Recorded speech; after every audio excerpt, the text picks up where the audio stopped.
good, YouTube? Look, man, we got Tommy G inside a Jacksonville police drug raid, bro. He's gonna be saving the city in this song. Let's go. What does it mean to you to be taking drugs off the street? It means a lot. We try to keep our community safe. We'll do whatever it takes to enforce the law and take drugs off the street. It's right here, isn't it? Yep, it's that one. Should be second block on the right. I wonder what the people that he be like, because you know sometimes he be interviewing the gangs, and then sometimes he's doing this with the cops. I wonder what the gangs be thinking.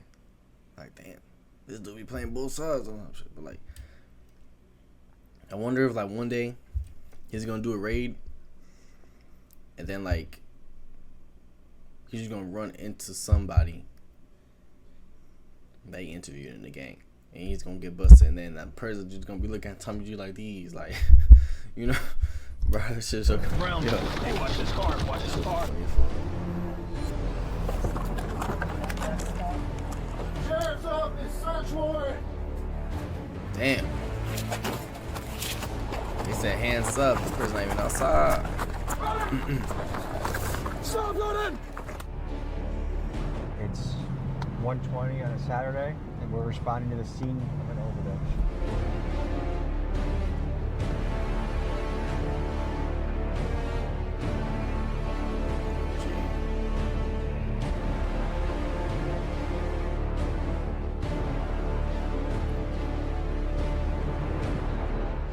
What you just witnessed was an operation from Jacksonville's undercover narcotics unit raiding the house of a suspected drug dealer. You also just saw a snippet of their overdose team investigating a drug-induced death to see if there's a drug dealer that they need to find and charge with a homicide. Currently, Jacksonville law enforcement is receiving nationwide attention for things like cutting their county's homicide rate in half over a 1-year period and employing state-of-the-art crime-fighting technology. For a few days, me and the boys embedded with Jacksonville Sheriff's Office to see their methods in action. This video is part 1 of a 3-part series we are releasing, with part 1 focusing on how Jacksonville fights drug-related crime, and for part 2 we will be on a night patrol with cops and K9 units, and for part 3 we will be looking into how their SWAT team and gang task force tackles murders and gang violence. This, folks, is unprecedented access that we are proud to bring to you. Let's get to it. Tommy G breaking records, man.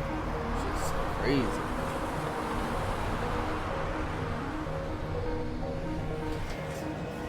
Folks, we are pulling up on an undercover drug raid. There's a drug task force here in Jacksonville that is really trying to crack down on fentanyl and the problems that drugs bring into a community. This is a blood pumping type of experience. This is something where you breach a door and someone resists. There could be shots fired. What you might have to bring in SWAT. You might have to, it's a high pressure job. Let's go in and check this out and see what the next step is. We were walking into an office where undercover officers worked and where their top secret operations were planned. So we were instructed to keep the cameras low until it was time to move out on this raid. So I'm Lieutenant Manna with the Jacksonville Sheriff's Office Narcotics Unit. I'm over narcotics and vice. And what's the operation today? What are we looking for? Today we have a search warrant for a drug house. We conducted several buys from the property, and we know they're selling drugs from inside the house. And we are going to Avenue. It's on the west side of town. Is there a particular drug we're looking for? We conducted several buys. We bought crack cocaine from there. How many drug raids do you think? Damn, you mean they bought crack cocaine from there, bro? You mean to tell me, bro, nobody knew it was an undercover cop? Damn. Your day? 2-3 a week. Do we know if the guy living here has many firearms? We haven't seen any, because if we did, it would qualify for SWAT. So the guys, the job they do is very dangerous, especially the first person inside the property, because you just don't know what's behind the closed doors. If you need to throw one of us in as human bait to make the operation go through, just we'll draw straws as a crew. All right, let's go. What does it mean to you to be taking drugs off the street? It means a lot. We try to keep our community safe, and obviously this is a vicious circle with supply versus demand, but we'll do whatever it takes to enforce the law and take drugs off the street. Do you think you'll ever completely wipe drugs off the street? I think you can put a dent to it. I don't think you can wipe it off completely because there are some For instance, lucrative, marijuana man. is legal in certain states. It's It's never a gonna very go. tough challenge. Again, it's a lucrative. vicious circle. It's supply versus demand.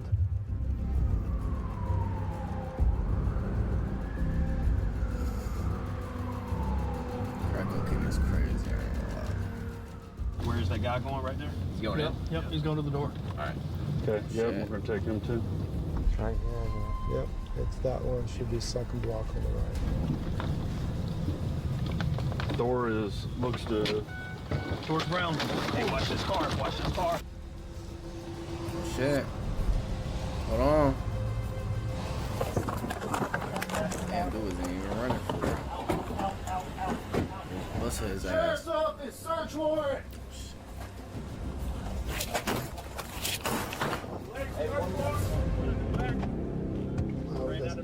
There's somebody running in the back door. I got two, gray jacket, black pants, another one. They're running, What the they ran out fuck? of the apartment complex. They're running. Stop running! You see him? Bro, I would be pissed, bro, if I was just walking in my property, dog, and then a dude talking about something. Stop running! I'm like, dang, what the fuck you mean stop running, bro? And then I get taken in. The other one with the gray hoodie, I don't know where he went. Stop running! 4-5 Mike's flooding in the back.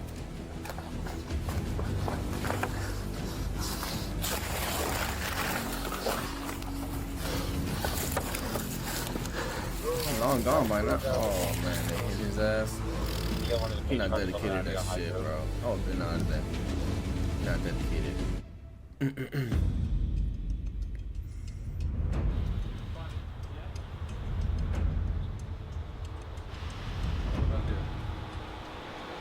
Under your handcuffs? Loosen them. I can fit a finger in between there, buddy. That's kind of what we got to do. Hi, y'all ready? So, in this What do you case, mean, we got put a a finger between those. What the fuck is he talking about, bro? bunch of crack cocaine. Oh, we have a hell lot of nah, powder bro. cocaine.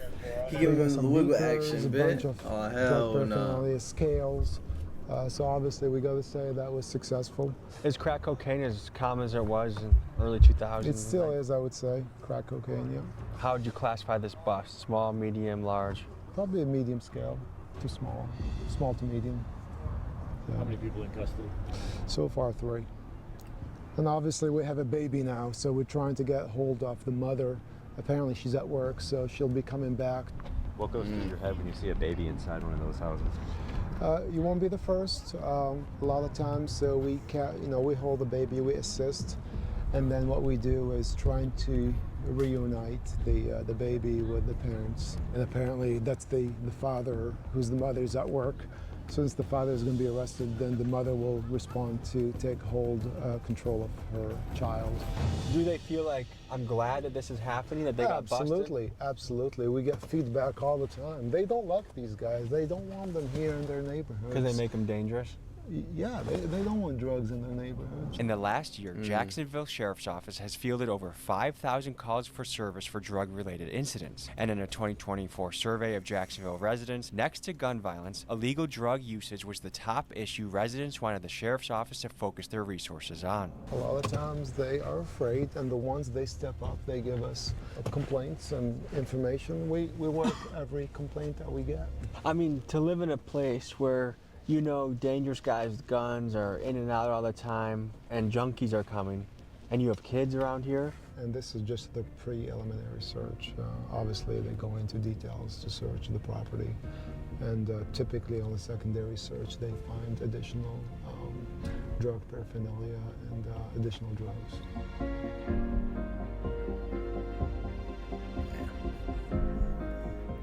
Damn, Our they probably overdose give deaths test are runs to down the baby and shit. Year-over-year here.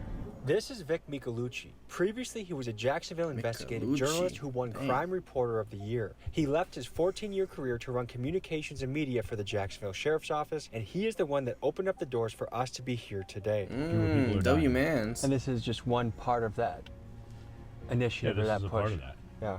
But as you saw with that situation, not only did they find drugs, they found at least one gun.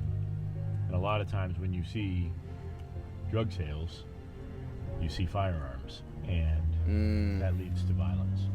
The murder that comes with the marijuana trade.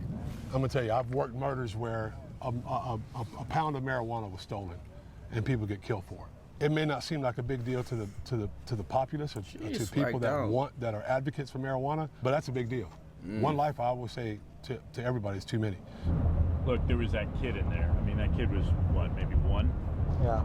I don't think there's any excuse Big ass child. for that. Yeah, When you're dealing drugs, doing drugs, around people that are doing drugs, to expose that child there. And we've had multiple issues of accidental overdoses with kids. Damn.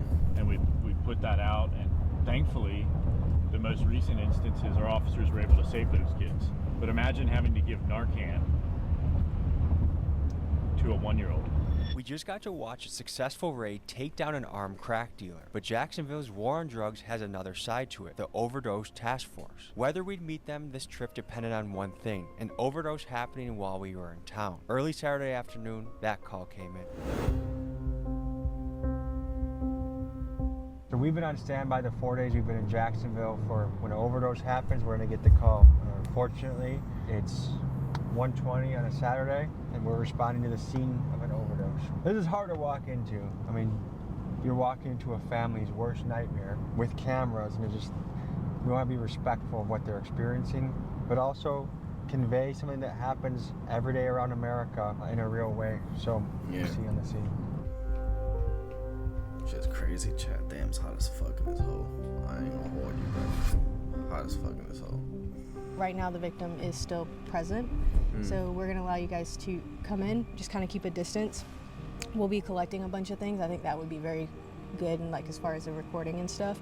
Who are you and what do you do? What's your role? So I am Sergeant Kay Cruz. I am with the Jacksonville Sheriff's Office. I'm a part of the Narcotics Overdose Death Investigations Unit. We are allowed to some cross pictures the and share threshold the when windows.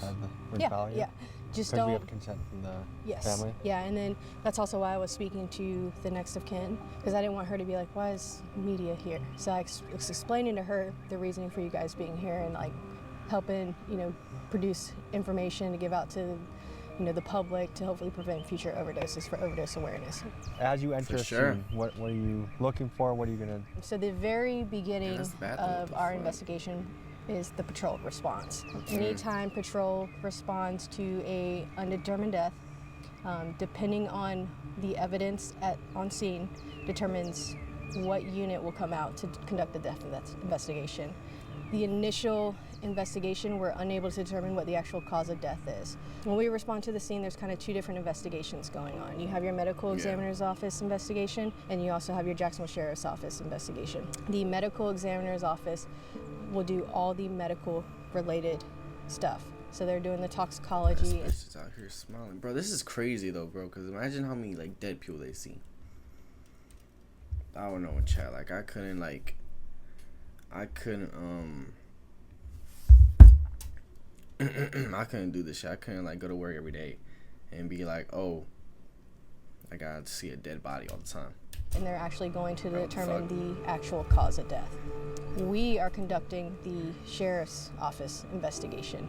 So with any individual, or if an individual provides a controlled substance to an individual that is a substantial factor in their death, they can be held liable. And we know that, we're trying to figure that out. We're trying to figure that out. Again, very initial stages of the investigation. We're processing the scene with the crime scene unit. And also we're working with the medical examiner's office. We're collecting any evidence that may assist our investigation. What has you wearing a mask to the scene? We wear those to protect our identities because a lot of us work in an undercover capacity. So that's why we wear the mask, because we're out in the public. So we just try to conceal our identities from members of the public, because you never know if someone here at the scene provided drugs to the victim, or if any of these people could potentially be a suspect or a drug dealer for a case that we encounter later. Is it possible that if it's him, he's not doing a good job, bro? I'm gonna be honest with you. Case that we encounter later. Is it possible that you might find the dealer, you might do an undercover buy from the same dealer that sold here? Yes, it's possible. Because that way you're familiar with the case. Yes. Have you ever been in a sketchy situation? A lot of them. Explain one of them. I've been locked in hotel rooms with drug dealers before. Sometimes they'll do that to make sure like no one's coming in behind you, so you're in there with them trying to buy drugs, and they'll lock the doors behind you. You know, they have guns on them, they have drugs there. There was a case in Miami recently where they made an undercover actually smoke fentanyl just to say that he wasn't an undercover. Did he pass away? No, he did not. What she's referring What the fuck, bro? to is an insane story that just happened a couple weeks ago. A Miami fentanyl dealer got suspicious of an undercover agent and gave the guy two options. You either smoke this fentanyl and die, or I'm gonna kill you anyways. Terrified, the agent had no choice but to hit the Chinese import in front of the dealer. Somehow he survived, and SWAT raided these guys soon after. And it just goes to highlight the incredible danger of this undercover profession. I've had drug dealers. Bro, what's the point, bro? Smoke drugs, and it's just, you know, it can be pretty dangerous and sketchy. Pretty much this entire career is pretty dangerous. What got you into it? When I was little, I really liked the show Cops. Okay, and I'm not from Jacksonville, but when I was little, I used to watch the episodes, and I remember as a kid seeing the Jacksonville Sheriff's Office episodes and being like, that area in particular, I don't know why, stuck with me, and I was like, that was... Nah, that show Cops was peak though, bro. I remember like, how did it go? Bro, how did it go, chat? I don't know how the fuck it went, but bro, that theme song, bro, platinum, bro. It's it like definitely went crazy platinum. Place to live or work or whatever. We talked to, prior to making entry, we're talking to patrol to provide us with their information that they collected upon their initial response. We're talking to any next of kins that are on scene, and we're also talking to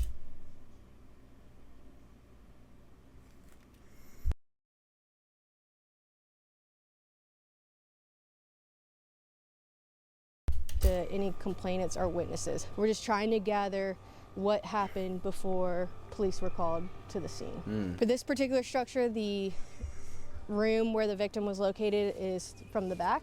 You guys can follow me and we'll go inside.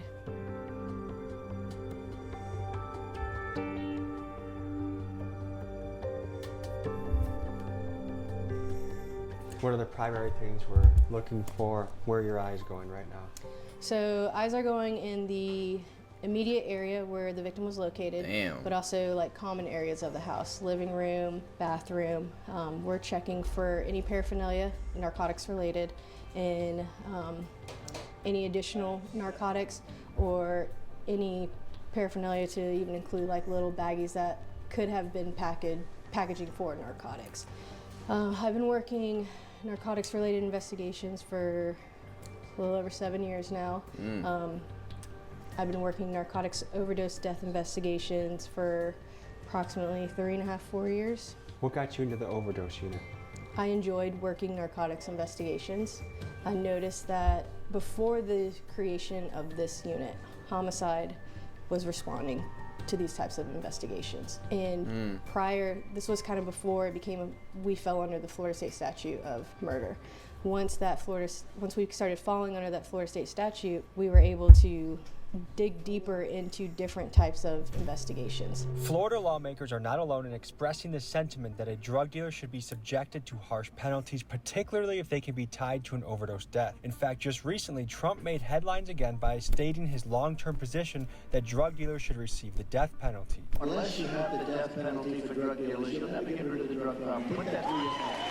As someone who knows the drug dealing black market much better than Trump, I think the numbers he's throwing out are extreme exaggerations that have no root or basis in fact. A drug dealer will kill 2,000, 3,000, 5,000 people during the course of his or her life. It really depends on what someone's selling. If someone has sold fentanyl, obviously they have a much higher chance of causing an overdose death. But for some guy trapping weed, it is actually impossible that anyone has died as a result of his drug. It says on the DEA's own website that no one has overdosed from marijuana, and yet it's still a Schedule I drug. However, I do agree that a drug dealer needs to be held liable if what he sells kills someone. The question is, to what extent? What do you guys think in the comments? Should a drug dealer be given a death sentence if they cause an overdose death? I found interest in not only I don't know, chat. giving closure to the family of the victims, but putting all the pieces together to try and determine who actually sold illegal drugs to the victim. How many calls like this a week do you typically respond to?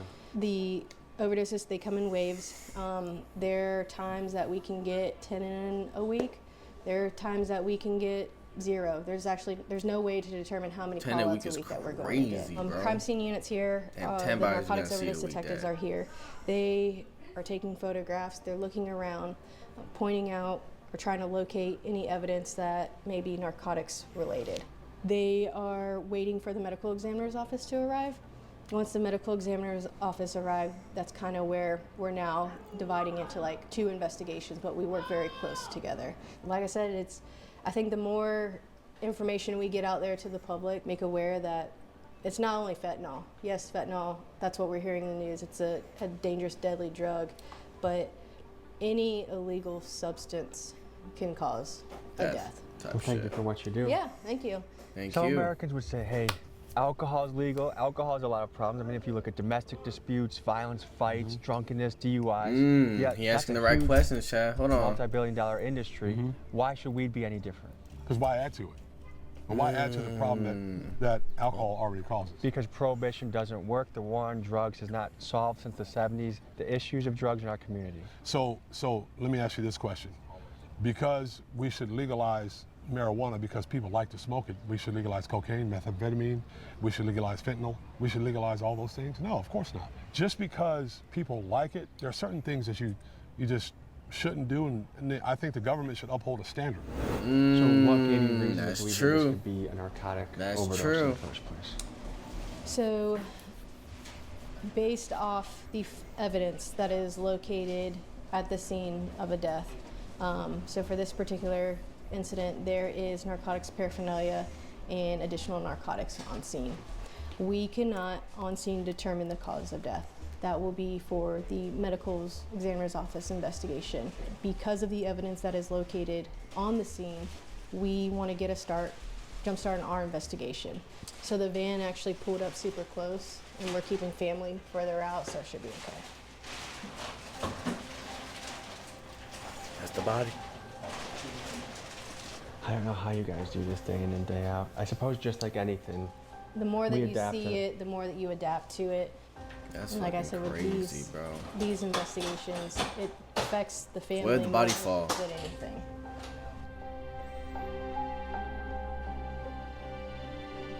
Damn. Should look like a movie, chat. I think this just goes to show how one death can affect so many people. It's such a ripple effect. Right. As you hear the family in the background, I think this goes to highlight I would not have the stomach for this type of job.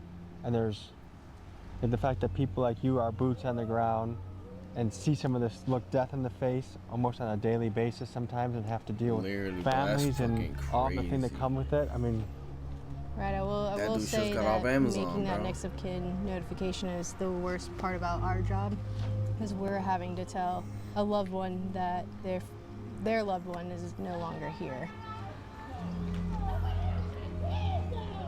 Damn. What I've seen in my own family, and there's not one person with the reach drugs has. You could be in a mansion or you could be in the poorest of the poor. There's not one family in America that probably doesn't have some impact of drugs hitting their family or alcoholism hitting their family. Right. It's just such a heavy job. And then this is the other thing is I think like this gives me perspective too, because sometimes it's easy to look at a dealer and be like, oh, he grew up in a messed up neighborhood with a messed up childhood and he's just trying to make some money to put rent, to pay the rent.